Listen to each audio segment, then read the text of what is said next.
नमस्कार, आप सभी का स्वागत है हमारी नई वीडियो में, जहां हम आपको कराएंगे तमिलनाडु के ऐतिहासिक प्रसिद्ध किले के दर्शन। तो चलिए शुरू करते हैं।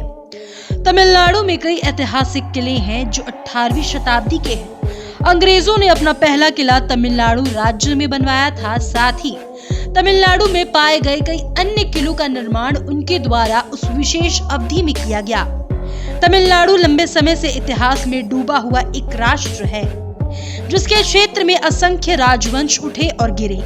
यदि आप राज्य के सांस्कृतिक ताने बाने को करीब से देखना चाहते हैं तो आप तमिलनाडु के पुराने किलों की ओर जा सकते हैं, जो अभी भी अतीत के गवाह हैं। आज की तारीख में कई किले चल रहे हैं, लेकिन इनमें से कुछ किले अभी भी काम कर रहे हैं और बड़ी संख्या में पर्यटकों को आकर्षित करते हैं। पहला है वेल्लोर किला। वेल्लोर किला विजयनगर राजाओं द्वारा निर्मित भारत के तमिलनाडु राज्य में वेल्लोर शहर के मध्य में स्थित 16वीं शताब्दी का एक बड़ा किला है। किला एक समय में विजयनगर साम्राज्य के अरबिंदु राजवंश का मुख्यालय था। किला अपनी भव्य प्राचीर, चौड़ी खाई और मजबूत चिनाई के लिए जाना जाता है। किले का स्वामित्व विजयनगर राजाओं से, बीजापुर सुल्तानों से, मराठों से, कर्नाटक नवाबों और अंत में अंग्रेजों के पास चला गया, जिन्होंने भारत को स्वतंत्रता प्राप्त होने तक किले पर कब्जा किया। भारत सरकार पुरातत्व विभाग के साथ किले का रखरखाव रखती है। ब्रिटिश शासन के दौरान टीपू सुल्तान के परिवार और श्रीलंका के अंतिम राजा श्री विक्रमाराज सिंह को किले में कैदियों के रूप में रखा गया था।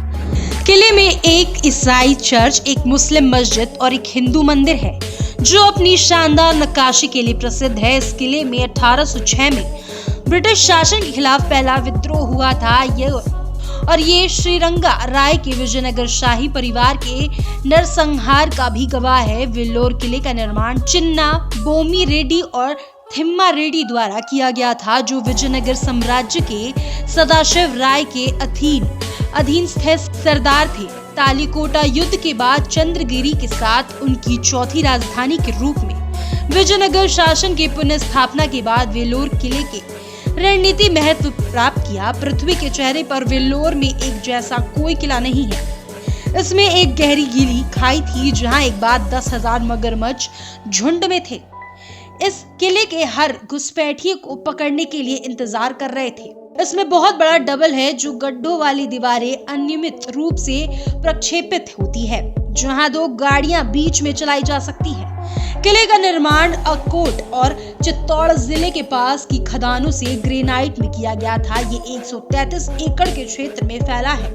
एक टूटी हुई पर्वत श्रृंखला के भीतर 220 मीटर की ऊंचाई पर स्थित है। किला एक खाई से घिरा हुआ है, जिसे कभी आक्रमण की स्थिति में एक अतिरिक्त रक्षा पंक्ति के रूप में इस्तेमाल किया जाता था। इसमें लगभग 12 किलोमीटर दूर विरिंजीपुरम की ओर जाने वाली एक भागने वाली सुरंग शामिल है, जिसका उपयोग राजा और अन्य राजघरानों द्वारा हमले की स्थिति में किया जा सकता है। किले को दक्षिणी भारत में सर्वश्रेष्ठ सैन्य वास्तुकला के एक माना जाता है और इसकी भव्य प्राचीर, चौड़ी खाई और मजबूत चिनाई के लिए जाना जाता है। किले में एक मंदिर, एक मस्जिद और एक चर्च, प्रसिद्ध वेल्लोर क्रिश्चियन अस्पताल और कई अन्य इमारत हैं, जो एक सार्वजनिक कार्यालय के रूप में उपयोग की जाती है। उदयगिरी का किला 3069 फीट की ऊंचाई पर स्थित है। महान प्राकृतिक सुंदरता का घमंड, पहाड़ी के किनारे हरी भरी वनस्पति और खूबसूरत झरने हैं। खंडहर हो चुका किला पर्यटकों को काफी आकर्षित कर रहा है। हालांकि पहुंच केवल कदमों से है और किले के लिए कोई सड़क नहीं है। गजपति और विजयनगर शासकों के शासन के दौरान ये शहर बहुत भव्यता के साथ विकसित हुआ। कस्बे में पाए गए 365 मंदिरों के खंडर विभिन्न अवधियों की मूर्ति कला और वास्तुकला को दर्शाते हैं। पहाड़ी पर संरचना जैसे रंगनाथ मंदिर चोल संस्कृति को दर्शाता है। बालकृष्ण मंदिरम पल्लव संस्कृति को दर्शाता है और परुवेट मंडप विजयनगर संस्कृति को दर्शाता है। अन्य संरचनाओं में चिन मस्जिद और पेशा मंदिर शामिल है। हर साल रबी युआई अव्वल महीने की 26 तारीख को चंदन महोत्सव बनाया जाता है। उदयगिरी की पहाड़ी को संजीवी पहाड़ी के नाम से भी जाना जाता है, क्योंकि पहाड़ी पर बहुत सारे औषधीय पौधे हैं।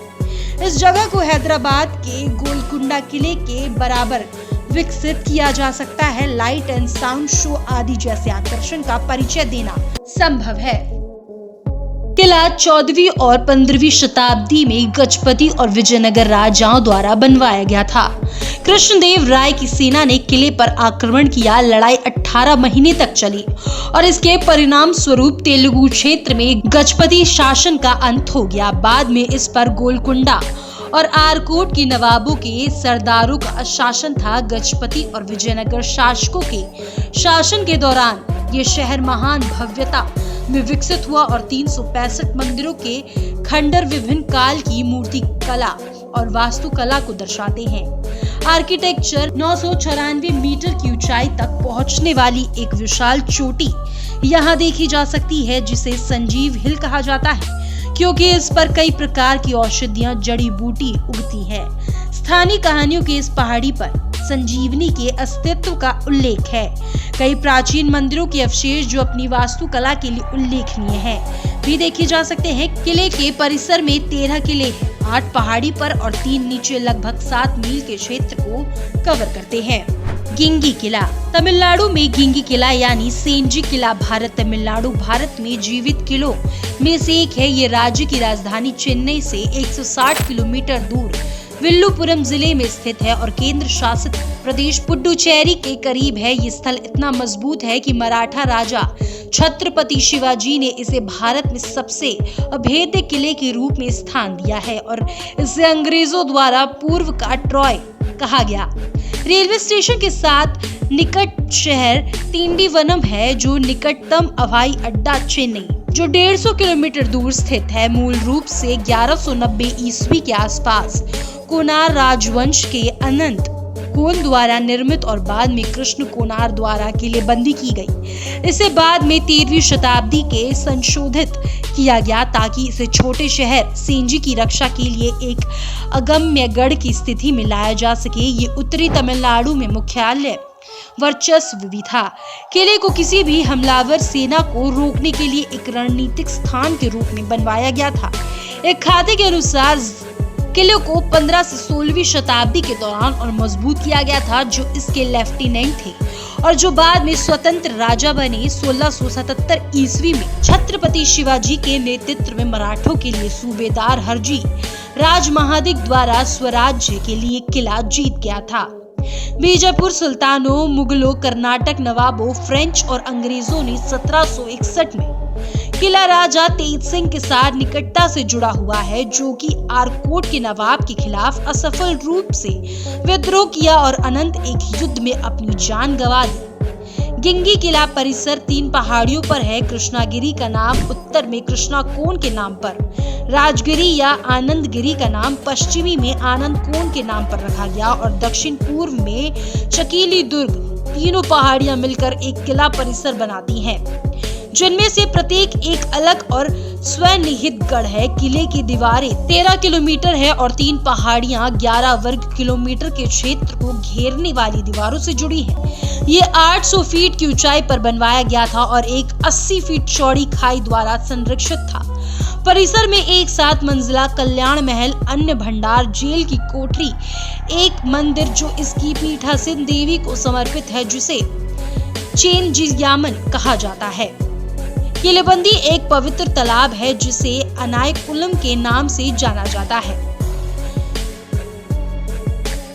थिरुमयम किला थिरुमयम किला भारत के तमिलनाडु के पुदुकोट्टई जिले के कराकुंडी राजमार्ग के थिरुमयम शहर से एक 40 एकड़ चौड़ा किला है। इसका निर्माण 1687 में रामनाथ के राजा विजय रघुनाथ सेतुपति द्वारा किया गया था। बाद में किले को उनके साल रघुनाथ राय तोडीमन को सौंप दिया गया। 2012 में भारतीय पुरातत्व सर्वेक्षण द्वारा किले का बड़े पैमाने पर जीर्णोद्धार किया गया। कहा जाता है कि किला मूल रूप से अंगूठी किला था, जिसमें 7 संकेंद्रित दीवारें थी। अब केवल 4 जीवित हैं। किले का निर्माण गुणवत्ता है, क्योंकि किले के निर्माण के लिए ईंटों के साथ साथ पत्थर के छोटे छोटे ब्लॉकों का उपयोग किया गया था। एक उत्तर में, दूसरा दक्षिण में और तीसरा पूर्व में। दक्षिणी और हनुमान शक्ति गणपति करूपर को समर्पित है। उत्तर की ओर भैरव मंदिर है। आधा ऊपर 2.5 और एक कक्ष देखा गया जिसे पत्रिका के रूप में इस्तेमाल किया गया था। तो कैसा लगा आपको हमारा ये वीडियो? लाइक करके और कमेंट सेक्शन में जरूर बताएं। फिर मिलेंगे नई वीडियो में नए रहस्य के साथ। तब तक के लिए नमस्कार।